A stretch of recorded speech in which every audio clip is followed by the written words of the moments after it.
you could pretty much let me know when you're ready to start. I'm ready. Recording. Okay, check it out. We're out here with a pretty intricate and detailed chandelier. We have the base on this side and the crystals on this side.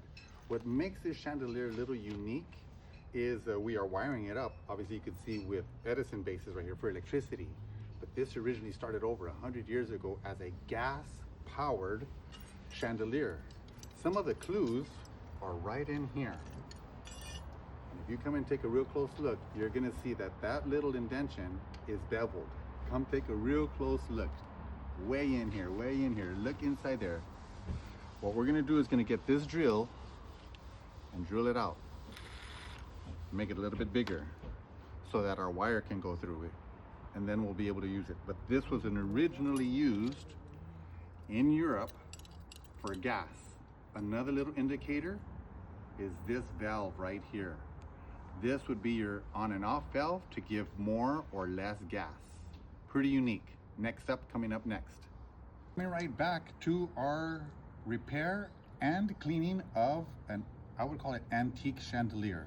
What we did earlier is remove this little gas valve and we drilled it 3 times to make sure that the wire can make it through here. That's business, right? A little later. What that does is it connects to here, but like we said, this was made out of gas. This right here is the actual little gas valve itself, and we also had to modify this as well so that the wire can fit through there. Just like this. See that?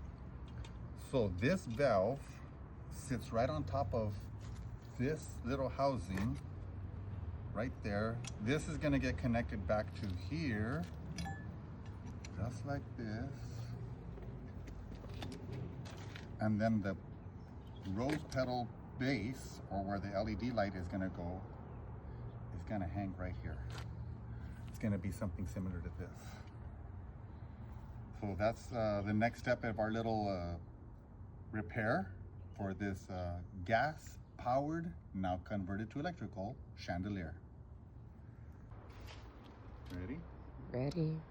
The next step as we reassemble our gas chandelier, actually we were not the first ones converting it to electrical. It has been modified once, we're just upgrading it. Was we got our 20 gauge wire through the valve. This is the valve right here to turn off the gas, and you can't turn the valve no more because the wire's going through it. So the next step is this is gonna get connected right into this wire here in the chamber. We're calling it this the chamber here up. We're gonna connect that here, and now we have our lead coming out to the end of where the rose petal is going. So we have to do this 2 more times.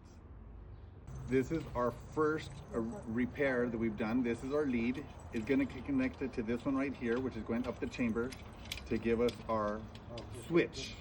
This is coming down the gas chamber. Remember our original valve here? But this is the finished look. These are like a little rose petal finish. We're putting a little candelabra base bulb inside there. And we have one, as you can see, completed. Mark and Ais are gonna finish the other 2 and give us about another hour, and this chandelier will be ready to hang. We're already wiring up the chandelier. I'm checking for my hots and my neutral. We've already rewired it and stamped the little rosette, I guess, accents, the ornament accents. In here, if you notice, there's gonna be a candelabra base. A candelabra base means it's gonna be a little bit more specialty bulb.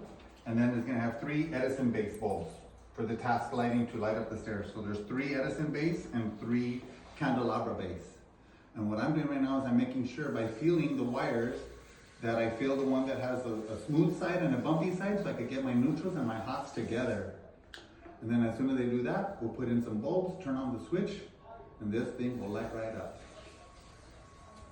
That's our chandelier. We had help putting it up. We soldered it, rewired it, we made some repairs. We're going to be using an Edison based bulb right here to test it, and of course the 1, 2, 3 candelabra bulbs on the side. You could go ahead and turn that one on, Aisa. Go ahead. So at least that shows that our work is complete, done, our soldering is good, and there's no shorts. So another fine project by Optimum Surveillance.